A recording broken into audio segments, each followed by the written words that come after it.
जय श्री कृष्णा भक्तों, श्रीमद् भगवद गीता अध्याय 2 श्लोक 45। त्रैगुण्य विषया वेदा निस्त्रैगुण्यो भवार्जुन निर्द्वंदो नित्य सत्वस्थो निर्योग क्षेम आत्मवान।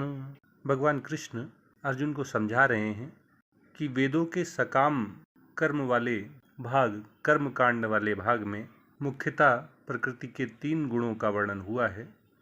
हे अर्जुन, तुम इन तीनों गुणों से मुक्त हो जाओ, परस्पर विरोधी लक्षणों वाले द्वंद्वों से मुक्त हो जाओ, सदैव परमात्मा रूपी सत्य में स्थित रहो और अप्राप्य की प्राप्ति और प्राप्त की रक्षा की भावना से मुक्त हो जाओ और आत्मपरायण बनो। सांसारी लोग, अज्ञानी, अविवेकी लोग वेदों के सकाम कर्म वाले भाग के प्रति अत्यधिक आसक्त होते हैं। भगवान ऐसे लोगों के प्रति अर्जुन को सचेत कर रहे हैं कि वेदों में परमात्मा और उसकी प्राप्ति के साधनों का भी वर्णन हुआ है, केवल भोग और ऐश्वर्य दिलाने वाले सकाम कर्मों का ही वर्णन नहीं हुआ है। प्रकृति के तीनों गुण, सतोगुण, रजोगुण और तमोगुण के द्वारा ही संसार क्रियाशील होता है। यही तीनों गुण संसार में वास्तविक करता है। समस्त भोग और ऐश्वर्य सतोगुण, रजोगुण और तमोगुण के मिश्रण से ही प्राप्त होते हैं। भगवान अर्जुन को इन तीनों गुणों के परे जाने के लिए, इनसे ऊपर उठने के लिए, तीनों गुणों से मुक्त होने के लिए कह रहे हैं। और तीनों गुणों के पार कैसे जाया जाए, ये मार्ग भी उसे बता रहे हैं। भगवान कहते हैं कि द्वंद्वों से मुक्त हो जाओ।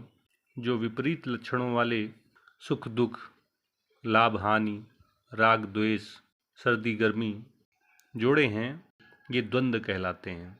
द्वंद्व संसार में बंधनकारी होते हैं, मनुष्य को जन्म मरण के चक्र में बांधते हैं।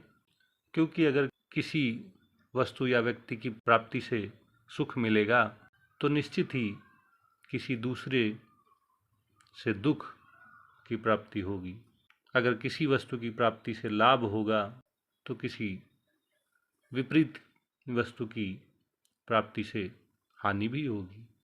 ऐसे में आनंद की प्राप्ति के लिए, आत्म साक्षात्कार के लिए, परमात्मा बोध के लिए निर्द्वंद्व होना, द्वंद्वों से परे होना, इनसे ऊपर उठना आवश्यक है।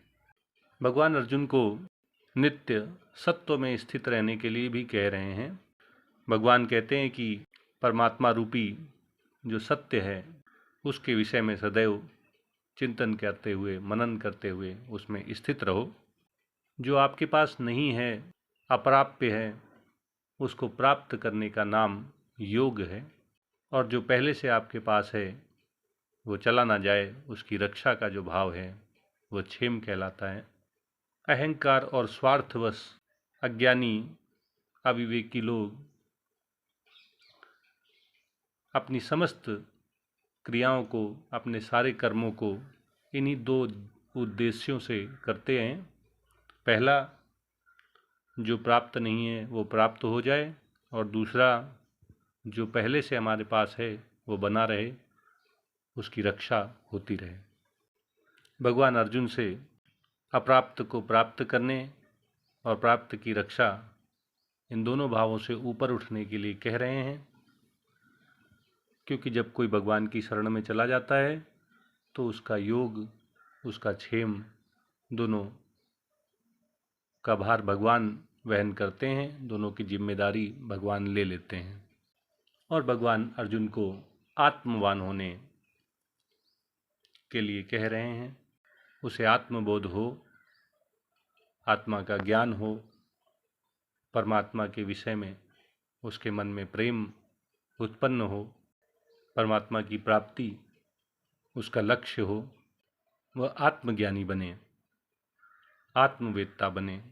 इस प्रकार द्वंद्वों से मुक्त होकर, सदा परमात्मा रूपी सत्य में स्थित होकर, और जो हमारे पास नहीं है उसको प्राप्त करने की भावना, और जो पहले से हमारे पास है उसकी रक्षा करने की भावना से मुक्त होकर आत्मज्ञानी आत्मवेत्ता बनकर सतोगुण, रजोगुण और तमोगुण के ऊपर उठा जा सकता है।